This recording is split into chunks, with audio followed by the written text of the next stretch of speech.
Well, for more on the developments in Pakistan, I'm joined now by TRT World's Ali Mustafa. Ali, thanks for coming in. Why is this happening now? There had been a lull in the problems in Pakistan. In fact, the authorities had been talking about having got a grip on terrorism. What's happened? So there was in fact a lull. You had 3 years of lapse in these terrorist attacks in Pakistan, and mainly due to the resolve of the Pakistan army on one side after the December 2014 attack on a school in Peshawar. That was the Army's public school, the APS attack, in which about 140, mostly children, were killed in an attack that was claimed by the Tehreek-e-Taliban Pakistan. And since then, the Army has launched a series of offensives across Pakistan and the tribal areas. So you saw, for the first time, the Army move into North Waziristan, for example, which was considered a hub for the Taliban movement in Pakistan. You saw raids in major cities in Karachi, Lahore, and Islamabad. So the army had taken a grip on the situation, did control the situation largely, but we have seen over the past few months a change of guard in the armed forces. And also, late last year, 8 militant groups met in Afghanistan's Ghazni province. It was widely reported in the local presses. And they decided to join forces and relaunch attacks inside Pakistan.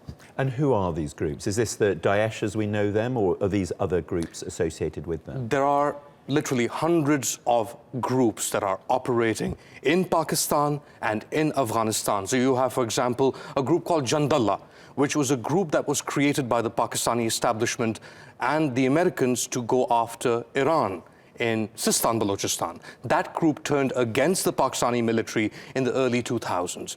It's been launching attacks. You've got Jamaat-ul-Ahrar, another group. You've got various factions of the Tehreek-e-Taliban Pakistan movement. It's not a monolith. You've got various disenfranchised groups that keep on changing allegiances.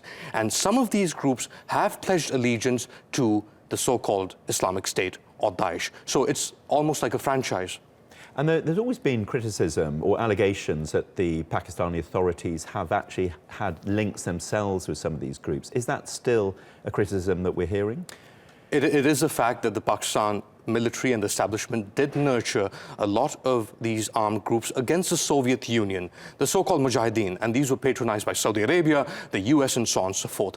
This all changed slightly in the 90s when these groups were patronized, but largely in relation to India and being an option against India, maybe in Afghanistan, controlling Afghanistan.